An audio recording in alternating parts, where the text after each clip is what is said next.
আচ্ছা বলেন, নামাজের এমনি উযু করা স্বাভাবিক হিসেবে ইসলামী শরীয়তের মধ্যে উযু করা কি ফরজ? কেউ বলতে পারবে যে উযু করা ফরজ? উযু করা কিন্তু কি না, ফরজ না। উযু করা ফরজ না। এখন ধরে নেন আপনি মাগরিবের ওয়াক্তে আছেন, মাগরিবের নামাজের সময় আছে আর মাত্র 5 মিনিট। কয় মিনিট? আপনার উযু নাই, আপনার কি নাই? এখন সময় আছে কয় মিনিট? 5 মিনিটকে যদি আপনি মাগরিবের নামাজ আদায় করার জন্য কাজে লাগাইতে চান বেউযু অবস্থায়, তাহলে আপনি কিভাবে নামাজটা আদায় করবেন বলেন তো? কে বলছে তাই এখন আজেরা কথা? কোন খালি পানি থাকা অবস্থায় কোনোভাবে তায়াম্মুম করা যায় আছে? সময় যতই সংকীর্ণ হোক, সময়ের সংকীর্ণতার কারণে তায়াম্মুম জায়েজ হয় না। উযু করেই নামাজ পড়তে হবে। কথা বলেন ঠিক না বেঠিক? হাতে সময় আছে কয় মিনিট? কি কি করতে হবে? নামাজ পড়তে হবে। নামাজ পড়ার জন্য শর্ত হলো পবিত্রতা অর্জন করতে হবে। নামাজের জন্য শর্ত কি? পবিত্রতা অর্জন করতে হবে। উযু ছাড়া নামাজ পড়া যাবে? এখন নামাজ পড়া যেহেতু ফরজ আর উযু ছাড়া নামাজ পড়া যাবে না, এই জন্য এই মুহূর্তে উযু করাও ফরজ। যখন নামাজের এতটুকু ওয়াক্ত থাকে, যেই ওয়াক্তের মধ্যে এই মাত্র এখন উযু করে নামাজ না পড়লে নামাজ কাজা হয়ে যাওয়ার সম্ভাবনা থাকে, ওই মুহূর্তে উযু করা ফরজ হয়ে যায়। আচ্ছা বলেন, যখন 5 মিনিট আছে তখন আগে নামাজ পড়া ফরজ না আগে উযু করা ফরজ? কয় বলে আগে বলে নামাজ পড়া ফরজ। আগে নামাজ পড়ে তারপরে উযু করবে নাকি? আগে টয়লেট সেরে তারপরে পানি খরচ করবে? হ্যাঁ, আগে উযু করবে না আগে নামাজ পড়বে? কথা বলেন। তাহলে আগে নামাজ ফরজ হলো না আগে উযু ফরজ? আগে উযু ফরজ। এবং এই উযুর উপর নামাজটা ডিপেন্ডেন্ট। উযুর উপর নামাজ নির্ভর করতেছে। আপনি যদি এখন উযু না করেন নামাজ সহিহ হবে না। এই মুহূর্তে যদি আপনি উযু না করেন নামাজ কাজা হয়ে যাবে। এই জন্য এই মুহূর্তে নামাজ পড়ার চেয়েও বড় ফরজ হলো উযু করা। প্রথম 2 মিনিটে আপনি উযু করবেন, 3 মিনিটে নামাজ পড়বেন। প্রথম 2 মিনিটে নামাজ পড়া জায়েজ নাই, প্রথম 2 মিনিটে উযু করা ফরজ, এরপরে 3 মিনিটে নামাজ পড়া ফরজ। এখন কেউ যদি বলে যে যখন নামাজের সময় 5 মিনিট আছে তখন নামাজের আগে উযু করা ফরজ, নামাজের চেয়ে উযু করা বড় ফরজ, এই কথা যদি বলে ভুল হবে না। কথা বলেন ঠিক না বেঠিক? এই সময়ে সমস্ত উলামায়ে কেরামের কাছে জিজ্ঞাসা করেন, তখন নামাজ পড়া আগে ফরজ নয়, বরং নামাজের আগে উযু করা ফরজ। তো যখন মানুষের নামাজের জন্য উযু করা বাধ্যতামূলক হয়ে যায়, যে এখন উযু না করলে আর নামাজ পড়তে পারবে না, ওই সময়ে উযু করা সুন্নাত থাকে না, ওই সময়ে উযু করা ওয়াজিব থাকে না, ওই সময় উযু করা ফরজে আইন হয়ে যায়। ঠিক তদ্রূপ যখন আল্লাহর দ্বীনের গুরুত্বপূর্ণ বিধানগুলো পালন করা রাষ্ট্রীয়ভাবে ইসলাম প্রতিষ্ঠার উপর নির্ভরশীল হয়ে যায়, ইসলাম রাষ্ট্রীয়ভাবে প্রতিষ্ঠিত না হলে, খেলাফত প্রতিষ্ঠিত না হলে যদি ইসলাম পরিপূর্ণভাবে পালন না করা যায়, তখন সর্বাগ্রে রাষ্ট্রে ইসলাম প্রতিষ্ঠা করা ফরজ হয়ে দাঁড়ায়।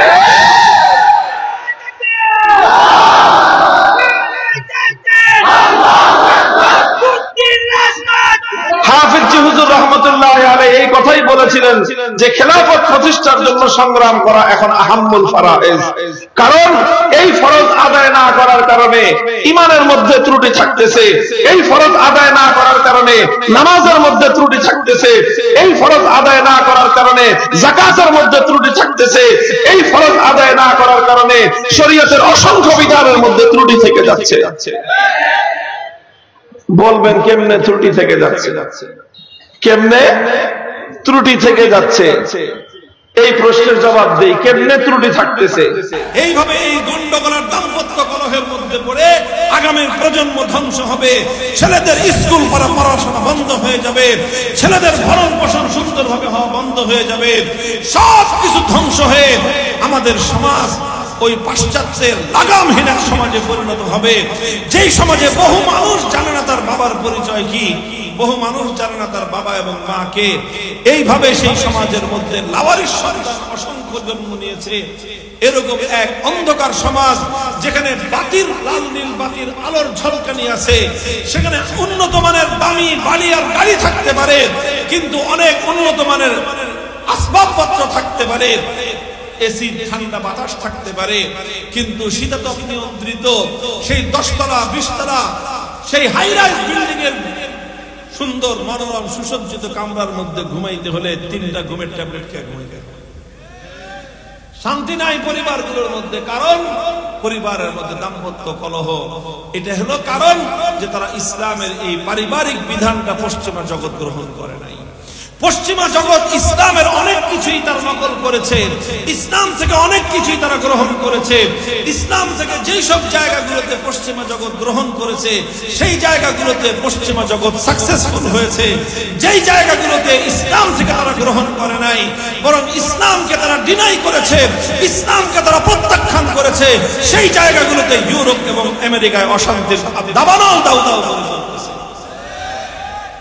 এখন লেস কাটা শিয়াল চায়, সব শিয়ালের লেস কাটা যায়। পাশ্চাত্যের পরিবার ব্যবস্থা নাই, ধ্বংস হয়ে গেছে পরিবার সিস্টেম তাদের মধ্যে। এখন তারা চায় মুসলমানদের সমাজের মধ্যে পরিবার ধ্বংস হয়ে যাক।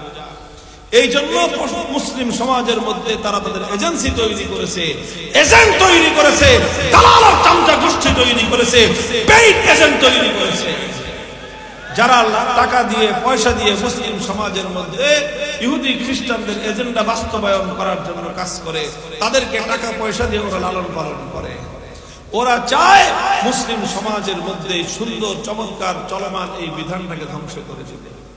মুহতারাম হাজিরিন, কথা আমি আর লম্বা করব না। এই জায়গাটায় শুধু একটা কথা মনে রাখবেন, আল্লাহ প্রদত্ত এই বিধানের মধ্যে আমরা মুসলমানরা কিছু ত্রুটি করেছি বলেই আজকে আমাদের উপর পশ্চিমা জগৎ আল্লাহর কোরআনের বিরুদ্ধে আমাদের ঘরের কিছু সন্তানদেরকে দিয়ে কোরআন বিরোধী আইন বাস্তবায়ন করবার প্রস্তাব দেওয়ার মতো এই দুঃসাহস তারা দেখিয়েছে। এর কারণ আমাদের মুসলমানদের মধ্যে আমরা কিছু ত্রুটি করি। বলবেন হুজুর কি ত্রুটি করি? আমরা ত্রুটি করি আল্লাহ প্রদত্ত বাবার সম্পত্তির মধ্যে, মায়ের সম্পত্তির মধ্যে ছেলে এবং মেয়ের যে ন্যায্য অধিকার ছিল, আমরা পুরুষরা আমাদের মেয়েদেরকে, আমরা ভাইয়েরা আমাদের বোনদেরকে তাদের প্রাপ্য অধিকারটুকু দেই। আল্লাহ পাক রব্বুল আলামিন যে তাদের জন্য অর্ধেক দিয়েছেন, সেই অর্ধেকটা তো তাদেরকে দিবেন। সেই অর্ধেকটা অধিকাংশ আমাদের সমাজের মধ্যে এমন একটা অবস্থা দাঁড়িয়েছে যে সেই বাবার বাড়ির সম্পত্তি বোনদেরকে দেওয়াটা, এটা অধিকাংশ ক্ষেত্রে ভাইয়েরা মনে করে যে আকাশের মাথার উপর যেন পাহাড় চেপে বসেছে। তারা মনে করে যেন, মনে হয় এরকম যে তার পকেটের টাকা, কামাই করা টাকা বোনকে দিতে হচ্ছে, অথচ তোমার পকেটের কামাই করা টাকা তো তোমার বোনকে দিতে বলা হয় নাই। তোমার বাবা যেই টাকা কামাই করে রেখে গিয়েছেন, যেই সম্পত্তি রেখে গিয়েছেন, সেই সম্পত্তিতে তুমি বাবা, ভাই হিসেবে তুমি ডবল পাবা, বোন হিসেবে সে সিঙ্গেল অংশ পাবে। বোনের সিঙ্গেল অংশ বোনকে দিয়ে দাও, ভাইয়ের ডবল অংশ ভাইকে দিয়ে নিয়ে নাও। কোনদিন তাহলে এই নারীরা আর বৈষম্যের এবং অন্যায় অবিচারের শিকার হবে না। দেয় অনেকে আছে, দেয় আবার কিভাবে দেয় জানেন? উন্নত ভালো দামি জমি যেগুলি আছে এগুলো সব ভাইরা রেখে দেয়, আর ওই খেতের ডোবা এবং নালার জায়গা জমি ওগুলি বোনদেরকে দিয়ে দেয়, যেখানে কোনোদিন মানুষ যেতে পারবে না। এটা অন্যায়। বরং ইসলামের বিধান হলো পূর্ণ সম্পত্তিকে তুমি আগে ভ্যালুয়েশন করবা, মূল্যমান নির্ধারণ করো। সহজ সিস্টেম হলো এটা, মূল্যমান নির্ধারণ করো। বাড়ির জমি তুমি রাখতে চাও, বাড়ির জমির দাম ধরো। বাড়ির উঁচু জমি, ভিটা জমি, এটার দাম কাঠা প্রতি বা শতাংশ প্রতি 5 লক্ষ টাকা। আর ক্ষেতের জমি, নালা ডোবা জমি, ওটা শতাংশ প্রতি দাম হলো মাত্র 30,000 টাকা। তুমি এই 5 লক্ষ টাকার জমি 30,000 টাকার জমির সাথে সমান সমান করে তুমি রেখে দিলা 5 লাখ টাকা কাঠা মূল্যের জমি, আর বোনকে দিয়ে দিলা 30,000 টাকার কাঠার জমি। বললা যে তোমাকে দিয়ে দিছি অর্ধেক, তুমি ওখান থেকে ক্ষেত থেকে নিয়ে নাও। এটা কোশ্চেন গেল, ইনসাফ হলো না। এই জায়গাটাতে বৈষম্য হয়ে গেল। বেইনসাফি হয়ে গেল। আল্লাহ থেকে, আল্লাহর পক্ষ থেকে প্রাপ্য যে অধিকার ছিল তোমার বোনকে সেই অধিকার থেকে বঞ্চিত করে তুমি সম্পত্তির মালিক হলা। তোমার এই সম্পত্তি জুলুমের সম্পত্তি, তোমার এই সম্পত্তি অবৈধ সম্পত্তি, তোমার এই সম্পত্তি অত্যাচারের সম্পত্তি, তোমার এই সম্পত্তি বোনের চোখের পানির সম্পত্তি। এই সম্পত্তিতে বসবাস করে তোমার সন্তানদের জন্য কোনোদিন কল্যাণ তুমি বয়ে আনতে পারবে না। মুহতারাম হাজিরিন, এই জন্য আমাদের কর্তব্য হলো দুটোই।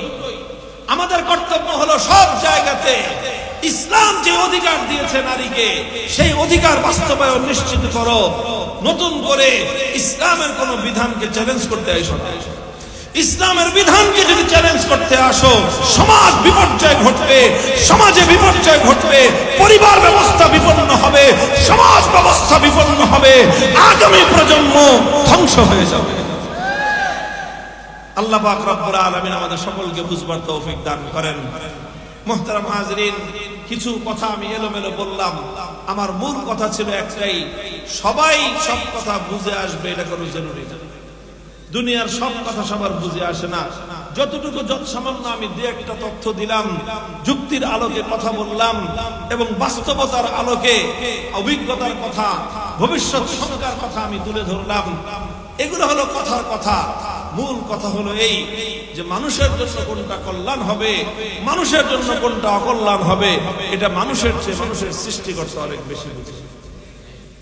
কাজেই সৃষ্টিকর্তা যে বিধান দিয়েছেন, আল্লাহ পাক রব্বুল আলামিন ইসলামের মধ্যে যে বিধান দিয়েছেন, আল্লাহর কোরআনের মধ্যে আল্লাহ পাক রব্বুল আলামিন যে বিধান দিয়েছেন, সেই বিধানকে আমরা সর্বান্তকরণে মেনে নিব এবং সেই বিধানকে আমরা বাস্তবায়ন করার জন্য চেষ্টা করব ইনশাআল্লাহ। যদি আমরা আমাদের সমাজে, আমাদের পরিবারে, আমাদের ব্যক্তির জীবনে, ঘরে বাইরে সব জায়গায় যদি আমরা আল্লাহর কোরআনের বিধানকে বাস্তবায়ন করতে পারি, ইনশাআল্লাহ মুসলমানদের এই যে পতন অবস্থাটা থাকবে না। মুসলমানরা আবার মাথা উঁচু করে দাঁড়াবে, সারা দুনিয়াতে আবার ইসলামের দিন ফিরে আসবে, সোনালী যুগ ফিরে আসবে, ইসলাম আবার সারা দুনিয়াকে শাসন করবে ইনশাআল্লাহ।